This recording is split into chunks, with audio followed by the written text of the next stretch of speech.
Hi, I'm Josh Jones. I'm running for governor in the Green Party. I'm the endorsed candidate by the Green Party of California and paid all filing fees and everything.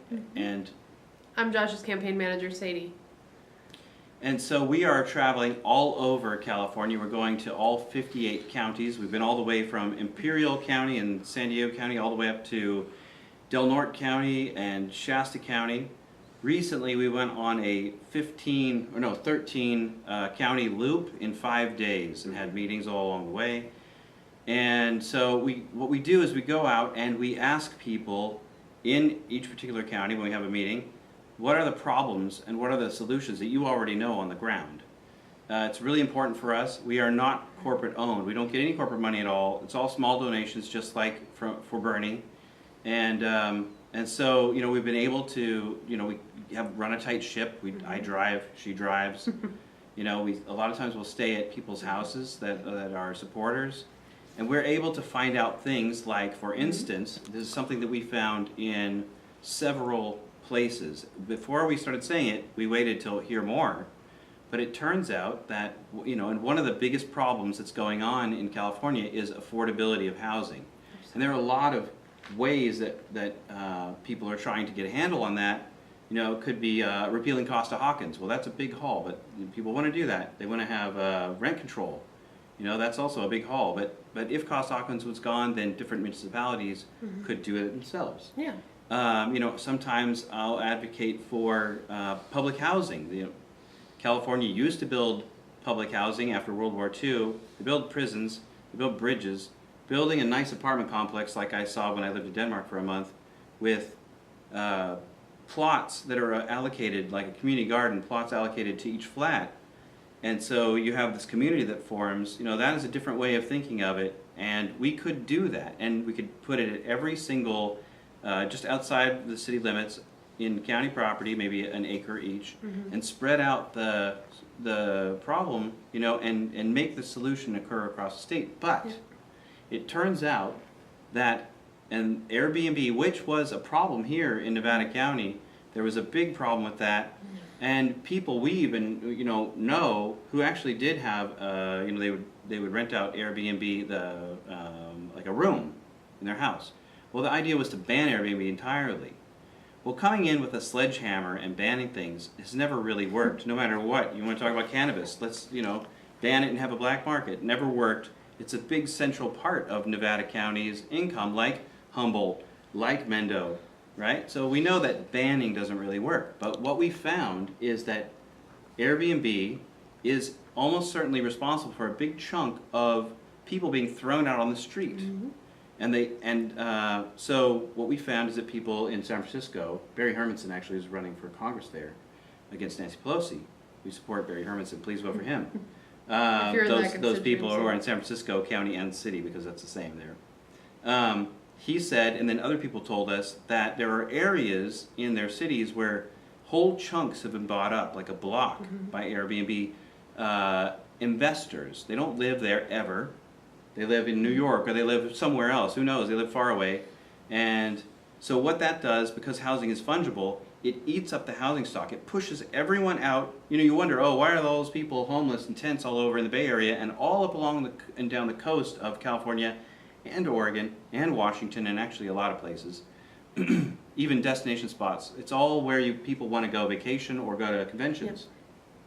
So as Josh mentioned, we're in Nevada County right now. We're spending a couple days up here working with the Nevada County Green Party. We've been to a couple house parties. You've been running all over and going to the irrigation board, talking about the Centennial Dam. Right, spoke there. And today we were at the cannabis. We were at the Nevada County Cannabis Alliance. That's right. And there's a person spoke. Louis Elbinger spoke there, and several of the people running for Congress in Congressional District 1. Lewis had the greatest amount of applause and cheering, several times. And but the central focus after that was the starting of an herbarium for cannabis, because what did they say? What was that place in Washington D.C.? that The huge Smithsonian. the Smithsonian. Yeah. Smithsonian apparently has an herbarium that is massive. It's a library of plants. And what that does is it shows, let's say it's a varietal of an apple tree. Yeah. It shows that some particular person owns the apple Macintosh. Not so much as a patent as that they have that graft and they control that, and it's like owning the name of champagne. In France, champagne, Veuve Clicquot, is very expensive, right? That means that varietal, if you were able to control that through an herbarium, cannabis in this case, you could say this is the champagne of this particular cannabis. Yeah, I mean, it was a very interesting experience, and she used a lot of really impressive metaphors that helped me as someone who has no knowledge of the industry whatsoever get my head around it. But so I mean, what we try to do, in addition to going out and just kind of talking to as many people as we can, is actually learning what's going on. We're getting a understanding of what the issues are in all of the 58 counties, as many places as possible. There are some very localized issues, and there are some trends. And the most obvious one, Josh already talked about housing. There's also agricultural pollution is a huge thing in that's the been coming interior up. of California mostly. That's right. There, like you said, there are regions. Some of them are particular. You'll find a place that's a little bit isolated, like Lake County, where a lot of the problem is, like, obviously jobs would be one of a very rural place, but boredom apparently was a problem, and there's a lack of culture there. So we have an idea in the next, in 2000, just before 2020, to help address the culture problem as well. Yeah. And so, but I wanted to circle back to Airbnb, which is that the solution that we also heard was that instead of banning entirely, to say, okay, if you rent us the side room, that's fine. That's actually adding to housing stock. If you're absentee landlord, that's eating up housing stock, right? And but if you live there for 6 months out of the year, which is a very generous law, ubiquitous law across California, then what that would do is that would open up many places to be rented, and it would actually cause, almost certainly would cause the rate of rent to go down, which is what people need. They need more places and it to go down. Why is it that there's the rate of income is on one curve, the cost of living is on another curve, and the cost of housing is on another curve? They should not be delinked. They should be about the same. We can see that one of the big causes is this eating up of the housing stock. We need to regulate that in a simple way and ubiquitously across California, and that could actually fix the whole problem. We need to really push that. And actually, we've been telling people that once we discovered it all across California, and it's starting to catch fire. People are really starting to talk. We'll come into the room and they're already talking about it. So that's a really important thing. But what else? We go to every county and we ask, what are the problems and solutions of the place that you already, of this place? You already know them. And, That's the thing that most candidates don't do, incidentally. That's right. Is there's a lot of focus on getting the message out. They'll pour millions and millions of dollars into these little fancy cards that you get on your doorstep. Most people have a glance at them and throw them away, and they cost like $2 each. And they'll tell you what they were told basically by a corporation or a focus group, that we went and did some sort of a poll and we thought this would appeal to voters, and who knows what they're actually going to do when they get elected, right? What we're actually trying to do with Josh's campaign is to listen more than we talk. Right now, obviously, we're the ones talking because you can't talk on the other side of the camera. But when we put this on YouTube, you can comment, and we want those comments. Yes, please comment down below, and we'll check out what you're saying.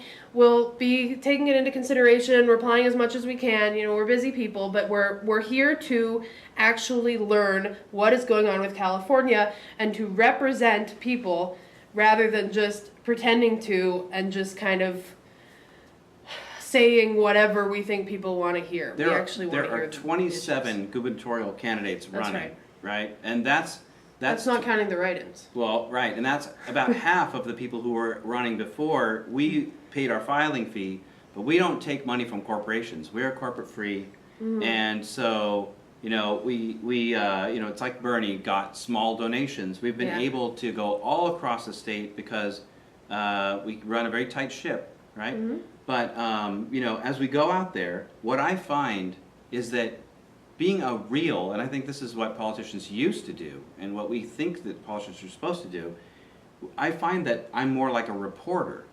I go out, I ask what's going on, what people need and know, the solutions they already know, and then I take that and bring it to everybody else. And so, this is a process of developing a current understanding of California and all the different regions, which California is an incredibly diverse place. It has almost 40 million people. Yeah. And then the idea, once we've actually gathered that, once Josh's work as a reporter, is he would then report all that information in Sacramento government to say, we've actually figured out what's going on, and now we're going to do something about it. And create policy. In the campaigning stage, we figure it out. Once he's elected, we solve it. And here's an interesting thing. So I have been, an advocate for permaculture for, 30 years, and I worked hard to help get rid of trans fats because we know how bad those are for us. But when the Bernie campaign came along, I saw him back in Maine, announce, and I said, "This is great. This guy is talking about everything we talk about all the time. All the people talk about this. We need all these things: single payer, no fracking, and to get rid of private prison slavery, and so many things." So we actually met through the Bernie campaign. Yeah. So I said, okay, to a friend of mine and I said, let's go to Sacramento. Well, there were already 30 people there. We thought, well, shoot, Davis is just a little ways west of Sacramento. Can we get your literature? Yes, we can. Let's go copy it. Let's start up in Davis. We had 300 volunteers when all told, right, through the whole campaign. It was about a year of tabling.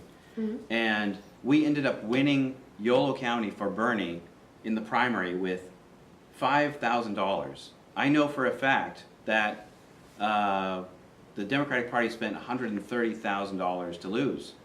So we know that we can win. The people can win with a small amount of money and a lot of people power and a lot of passion and the truth on our side, right? And the truth being that we just talk to each other and find out what's going on.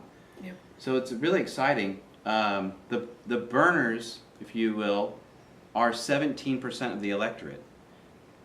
There are, let's say, 27 people running for governor. If you divide up 100% by 25, you get 4%. Now that's broad brush.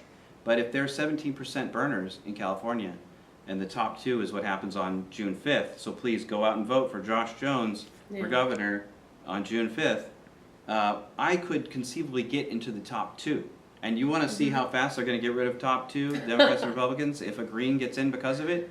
That would be amazing. Just in case anyone doesn't know, what Josh is referring to is the top two system is an open primary where every single candidate running for office goes head to head. That's all of them. That's 12 Democrats, 5 Republicans, 5 independents, and a handful of other folks. Right? Yeah, 5 minor parties. I want to say this. Including ourselves. We won't be a minor party much longer. Right. Everyone can vote. It doesn't matter if you're Republican, Independent, Green, PNF. Doesn't matter what party you're in. Peace and Freedom is PNF. Right. You can vote for Josh Jones for governor. I stand for the people and with you. And so, And there's absolutely no reason not to vote for the candidate you want the most in the primary, because regardless of what happens, 2 of those candidates then advance until November, and you have a choice at that point. If you want to vote for the lesser of 2 evils, you can vote for one of those. Or if you vote for the candidate you want, we can get him into the top 2, and then there isn't any threat in November but there's a Democrat and a Republican, because then you just have Josh versus whoever else gets through. And I want to mention a couple more policy things. I studied geology, and I was a solar electric designer for 4 years. And one of the most important things about California and for Californians is water. We need water to make society work. Well, guess what? Water policy was last addressed in 1957. We need to go back in the state of California with government and look at water policy and update it to the modern age, where We reuse water, you know, we just talked to the UROC about a week and a half ago, the UROC's Tribal Council, for endorsement. I spoke about an hour there. And one of the things that I thought, I love questions, and one of the things that I thought was so interesting is one of the, I think it was a tribal elder, right? He said, I want you to tell me how you're going to not take our water and give water to Los Angeles, and you can't make both of us happy. Yeah. Tell me how you're going to do this. He said you're either going to lie to us or you're going to lie to Los Angeles. And I said, actually, I can do both. I can not lie to both of you, and I can make both of you happy. And this is how it works. This is out of the lab, out of the laboratory. It's being used in Los Angeles, but it needs to spread across the state. What you do is so all water is recycled. The water that I have in this cup came through. It's never gone away. It's not destroyed. It's not recreated. It's just reused. Yeah. What happens? It goes down the river, the sun shines on the ocean, evaporates, and snows and rains, right? So in a city, you can mimic nature by cleaning the water through a biological process and through gravel and sand, and then through maybe an artificial marsh. And you can see a hydrologist, there are videos I've seen, where they go and turn the tap, get the water out of it, and drink it. So that water can be injected into the groundwater table of Los Angeles. It's a big basin, actually, a gravel basin. They can store the water there. They have a small amount coming in, but that loop is closed. It keeps growing and growing. So the population may grow, but the water amount that they have, the resource they have, grows. You can do that all over California. That is a way to get more water for people and also not steal water through the Delta Tunnel Project, which is just a disastrous idea, because that would actually cause, if you take fresh water out of the Delta area, it causes saltwater intrusion. Saltwater is more buoyant. It will destroy crops and wells all around that area. That's not a good idea. I'm sorry, Governor Brown, it's not a good idea. And Another everybody else bad did it idea before. that Governor Brown has is fracking. No fracking. When Groundwater. Yeah, you're talking about we're going to store the water in the groundwater, replenish the groundwater aquifers.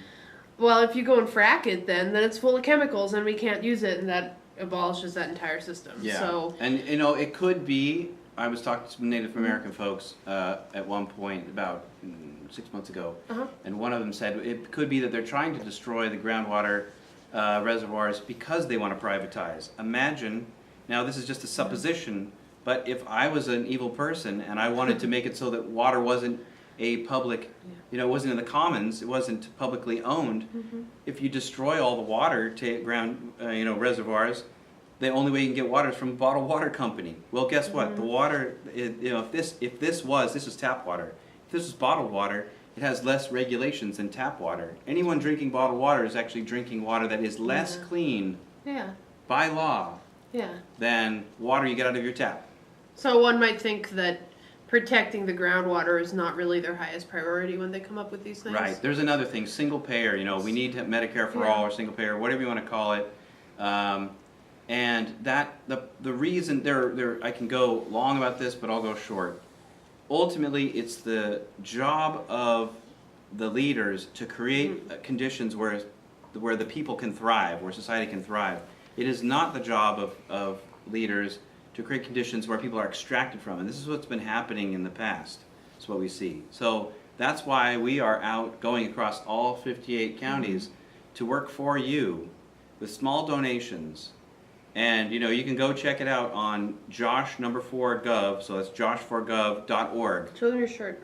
Oh yeah, well I'm wearing my campaign shirt.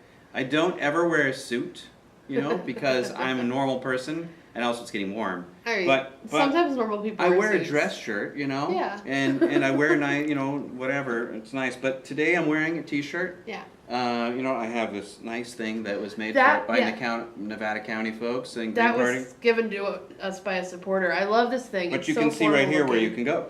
And the symbol of my campaign is the hummingbird, which migrates, Yeah, and across it's borders. small and powerful and green. That's true.